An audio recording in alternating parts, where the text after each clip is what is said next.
Hi, good everybody. Etienne Marcel with the Sports Inquirer, and welcome to. Here we go.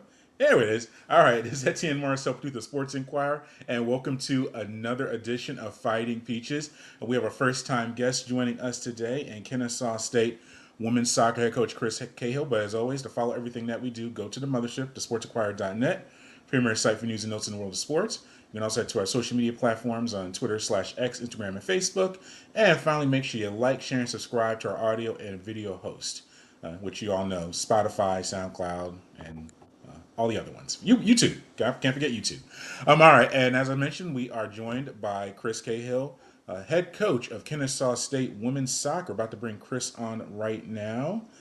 All right, here is Chris, and we're speaking on game day, which is we've had it happen before, but not too often. So we really appreciate you taking your time out as uh, the Owls prepare to open their season in South Carolina. But Chris, before we first of all welcome, Yeah, and welcome. Thanks for having me.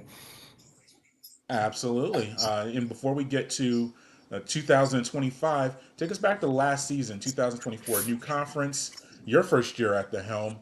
Uh, what do you take away from 2024, and is there a little bit more comfort and continuity coming into this season?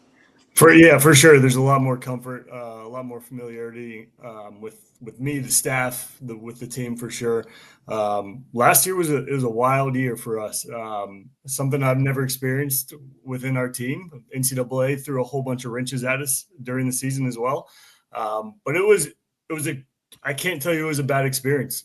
Like we enjoyed it, the team enjoyed it. For the most part, like we're returning a large core of that team. So we did something right. The conference saw that we did something right, voted us 4 places higher than they did last year. But overall, a huge learning experience. Like even though we were 3-10-4, we got 7 results in honestly a time where we were down 7 starters at one point in the year and down to our third string goalkeeper. So a lot of learning took place. Some of it I was being a little bit too stubborn at different points in the season, and others we started to learn each other and feel each other out. And once we started getting players back towards conference, it was a good spot for us to be in. I think we were the team in conference. I don't think we were the team, beforehand. But what I've told our team is I can't tell you last year was a bad year unless I see this year. So if we repeat the same mistakes and we didn't learn from it, then it was a bad year. If we learn and we grow and we get better, then we got something out of it and we can continue to grow and improve from there. But for sure, it was a fun year. It was a wild year. I mean, we had the longest unbeaten streak since 2017, so that's something we hung our hat on. We didn't win all those games, but for sure we found a way to win. But being in Conference USA was new for this group. They were an A-Sun team for a long time, and not to knock the A-Sun, but I think they were one of the better top 4 programs in the A-Sun, so they could figure out a way to really get a win when they needed to. But Conference USA it's a good conference from top to bottom. I say competitively, it's very similar from the first team to the last team. So dropping a point at home or dropping a point with a minute and a half to go on the road or whatever, because we just weren't switched on, I think they found out that that's how tight this conference is. And hopefully that's a huge learning point for us going into this season, not only for Conference USA, but really what we're about to kick off tonight. Yeah, and you have 6 starters returning from last season, including goalkeeper Charlie Barnall, excuse me. What's that like having her back at least as one of your returning starters, and her even having some highlights from last season to carry over into this year? Yeah, Charlie's been fantastic to see the growth in Charlie from the tail end of her. I'm going to say, I don't even really know what year Charlie is. I think she's like a senior in one aspect and is redshirt junior in the other, I believe. So we give her that hard time about that all the time. But having her be comfortable in her own skin, she is one of the goofiest players on our team in the best way possible. So she's our comic relief at times. When we score a goal, please watch Charlie Bernal celebrate by herself. It's one of the funniest things you'll ever see. But to have her and see her confidence and work with Wes a lot to just develop her goalkeeping IQ and what she can do a little bit better. I mean, the confidence that she breeds the rest of the team is you can't touch it. I mean, we've got an extremely good goalkeeping core, and right now Charlie's leading the way and setting the example. So I only expect her to continue to be one of the premier goalkeepers in Conference USA. But her growth and leadership has been one of the things that has helped us get through the spring and get up to now. So it's always good when you have a goalkeeper behind you that gives the rest of the team confidence. Yeah, and you also have several returning defenders in Naomi and Delaney. What about that unit, and how important is that having that continuity with the defenders and the goalkeepers, especially during this early portion of the season? Yeah, that's for us.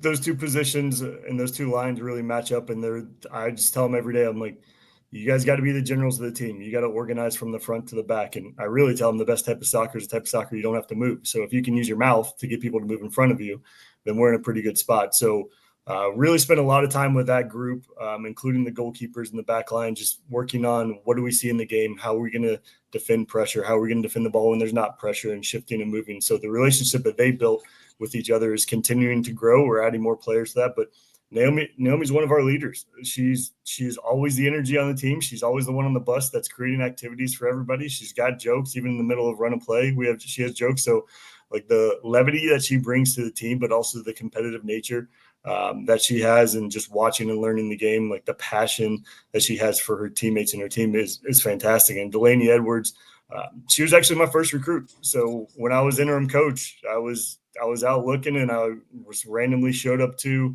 a Pipeline versus a Las Vegas game. And so I went to go watch another girl, and Delaney came on the field, and she did 4 straight 120 sprints and saved 2 goals off the back of the out of the back of the net for her team. I was like, I'm going to keep my eye on this girl. And so when she came in, she was the first one I actually signed. And so what I was looking for is the hardest working players we could find. And I think it would be hard to outwork Delaney, no matter who you are. So that really intrinsic nature in her has been a turning point almost for some of our standards, but also how we were able to turn around last year. I mean, last year she didn't play much in the first 6, 7, 8 games of the year, just kept working at it. And then she started about I believe the last 8 games of the year, and we only lost 1 game since she started. So I'm not saying she was the sole reason, because you can't win a game with one person, but that mentality bled through our team and started matching up with what we as a team forgot at some point in time. So those two together, and having Charlie behind them, like if they get along and they can see and recognize and work for each other, it makes everybody in front of them be creative. Yeah, and you potentially could have up to 4 returning midfielders from last season, including getting Mai Jensen back, who had an injury, but looks like she's coming back and recovering. How valuable is that to have that many midfielders? Because I look at the midfield as the conduit between offense and defense, really with that transition game. So you're returning a good amount of veterans in that critical part of the field. Absolutely. That's the meat of our team. You know, our best players are playing in the midfield for us. Even getting Mai back. Mai's on the road to coming back, and she's got some versatility in her game, but she's one of our captains and a leader. So I know that kid is just going to do nothing but work for her teammates and find a way to get back on the field and change the game for us. But right now we have 5, 6 players that are contributing in the midfield, and it's a great problem to have for me. So everyone from Addie Neal has stepped up to Annabella Roscoe, just a special player, and how she plays the game. Ray Prince is back on track and being a force for us. Ava Bradford, who went through an injury all season last year, is one of the strongest, fittest players that we have on our team, and is just full of energy.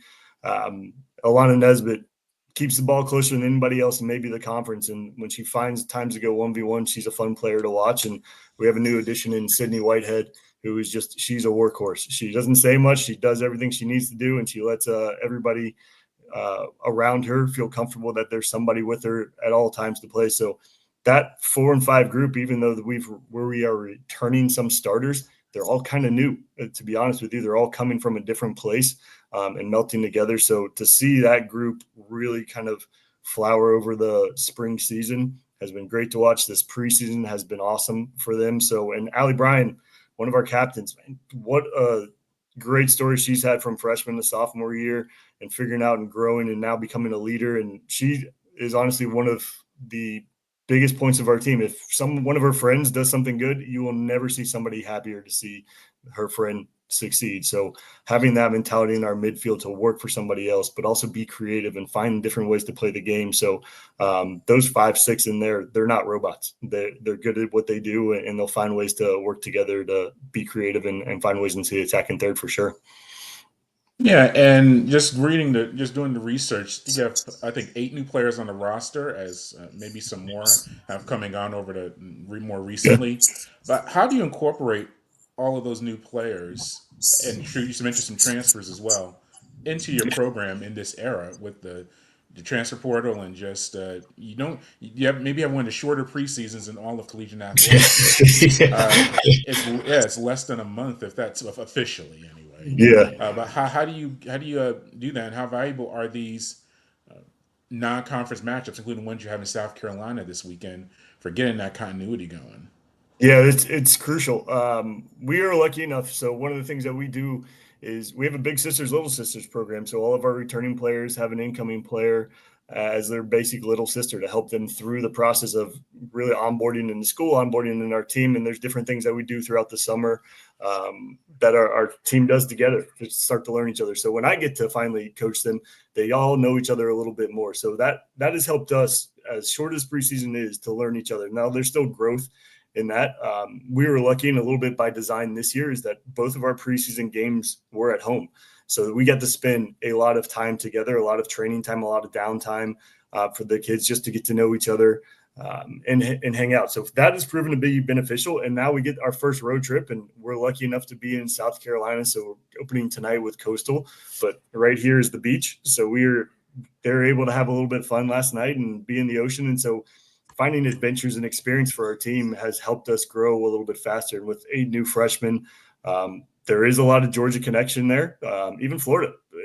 The only person that probably didn't know anybody on the team before they got here was Julie, and she came all the way from Canada. But they got late July, we had a spring game, and we brought them all in. So they got a whole weekend together before even preseason started. So that was one of the biggest things that our team I think we needed to continue to grow and heal and do better with is becoming a smaller team. And that's why we have 25 on our roster. I didn't think we needed to go to 28 because I think our team cohesion is pretty solid right now. Yeah, and I'd be remiss if I didn't mention the forwards. Because you got to score some goals to win these matches. Yeah. I know you have Tiana Rivera back, and I think she received at one point all conference player of the week and during last season. But what about who's going to score the goals? That's people want to. You got to stop the goals, but who's going to score goals? Who's going to be some players you're going to rely on to put the ball in the back of the net, as they say, for the Owls? Yeah, it's going to be by committee this year. It's going to have to be. So Tiana was fantastic. 7 goals in 7 conference games last year. So she probably should have had a little bit more accolades, but we got to win games for that to happen. But yeah, we have a newcomer, Rebecca Womer. She's a grad transfer from Georgia. She's been great in getting back into it. Brenna Young has been a forward for us in this preseason. Stella Allen's coming back from injury, and she's probably one of the smartest players that we have on our team and just a great finisher. So finding positions for her really are some of our newcomers. Julie has been great on the outside. She's played a little bit more on the forward lately. Caroline Shaw was Cobb County Player of the Year as a sophomore. Probably could have won it a couple more times, but scores like 30 goals a game. So that kid she's right on the cusp of breaking through as well, but she's probably one of the most composed players inside the box. So we get her in there and she finds opportunities in there. She's going to score goals. So I think we're going to have it by committee. Our midfielders will score more goals this year. Our forwards will score more goals this year. I think that's a big thing, that if we can get it more than 1 or 2 players contributing to scoring goals, we're going to be a different team and hopefully a more dangerous team. Yeah, and once again, we're here with Chris Cahill, head coach of Kennesaw State women's soccer. You're speaking this weekend. You're opening up against Coastal Carolina and the Citadel. Yeah. Just how important are these matches? You obviously want to win every match, but it is also non-conference or preseason, as some coaches say. But what are you just looking to get out of this weekend as the team opens up? And I'm sure they're excited to finally be facing another team. And you've had exhibitions, but now it's for real. Really. Yeah. I'm sure the team's excited. You're excited as well. Just what are you looking forward to this weekend, and what do you want to achieve? Yeah, I would love to go 2-0. That's our plan. We're not even really talking about a 1-0 game. Like, this is our plan, is 2-0 this weekend. So the first, obstacle in the way is Coastal Carolina. I mean, they've got ranked 5th in the Sun Belt preseason, so they are doing things well. I think they're a very mature team, kind of in the same spot we are, and they do some things very well. So for me, it's going to be how consistent are we going to be? So we've talked a lot about we only get one shot at 2025, so we got to maximize our potential. And it starts tonight with Coastal Carolina. So the principles that we have been working on for the last week and a half, 2 weeks in preseason, are we continuing to get better at that? That's what I want to see tonight from our team. Nobody plays their best soccer on their first opening night. So it takes us about 2-3 weeks into the season to figure out who we really are. I do think we are closer than we have been in the past. So for me, are we continuing to improve in the 4 or 5 areas that we really are focusing on? And if we can do that very well tonight, we should have results tonight going into the Citadel. So really, it's about going 2-0 in this weekend. It's not about going 1-0 and being happy with a result on the road. It is about starting the new 2025 year on the right foot and setting the tone. So how consistent can we be? Tonight will tell us if the preseason results are accurate or if they're just preseason results. So I like where our headspace is, and hopefully that continues to bleed into tonight and into Sunday. All right, and wrapping up here with Chris Cahill, head coach of Kennesaw State women's soccer, and with some fun questions here, we'd like to ask all the coaches that we get on the show. Okay. Favorite stadium that you have been able to coach in? Oh, honestly, ours. You can't beat our stadium, and I know that's a college coach answer, but PSG was just here for 9 days. Bournemouth was just here training in preseason. Argentina and Messi were here last summer, so yeah, our stadium's awesome. You can't beat our stadium. Any other ones that you've been able to experience at the collegiate level at KC Yeah, or various stops that you really enjoyed? so I'm a little bit old school. I kind of like the old school stadium. So we played when I was at Auburn as a grad assistant. We played at Southern Cal. I love that stadium. They didn't even have lights. Now they just got this giant $38 million stadium. But I liked the old school USC stadium, and I thought that was just a cool place to play. And then honestly, North Texas. It wasn't anything fancy like they have now, but I just thought at night it was a cool environment. At the time we played there, we had a lot of Texans on our team, so it almost felt like a home game. But I thought those two places were some of the more fun places to play. So obviously, Riggs Field at Clemson is always a favorite to go and play to. So for me, those are some of the more fun venues that I've been in. Who's been a favorite recruit that you've been able to sign over the years? Whether it was someone that was not highly regarded but turned out to be a really good player, or someone that you're literally working years on to get, or maybe someone you had to travel far away to get. Maybe one or two that you've enjoyed the recruiting process and bringing in.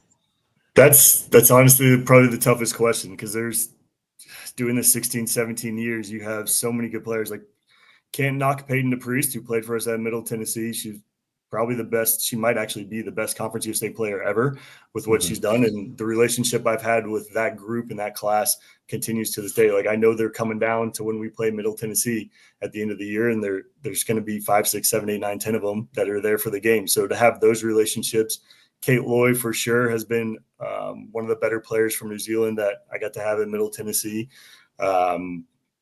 There's too many. Caroline Manley, got a text from her this morning. Taylor Hamlet, who just signed in Iceland and Tampa. Kelsey Brower, who's our goalkeeper that played in India Bissau and in the Champions League.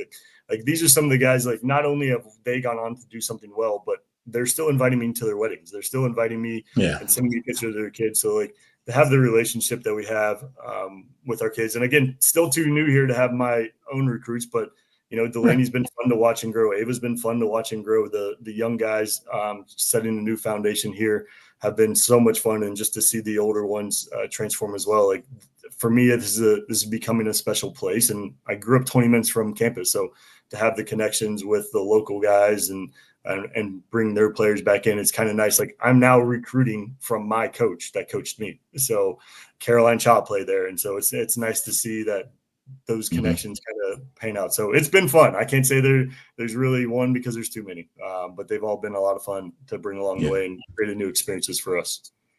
Yeah, That's and I the was going to toughest ask. question I ever had, to be honest with you. Toughest question I ever had to answer was that.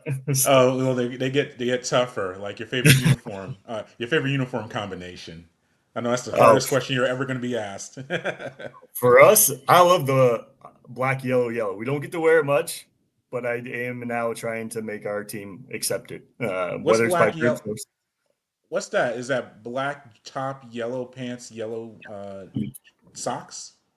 or in the spring one time. I forced them to wear it basically. So I just thought it looked cool. So you might see some different color combinations out of us this year. So usually I say this is what I want, and then everybody tells me it doesn't look good, and so I get rejected when it comes down to it. But yeah, I you hope we don't get the black, yellow, yellow.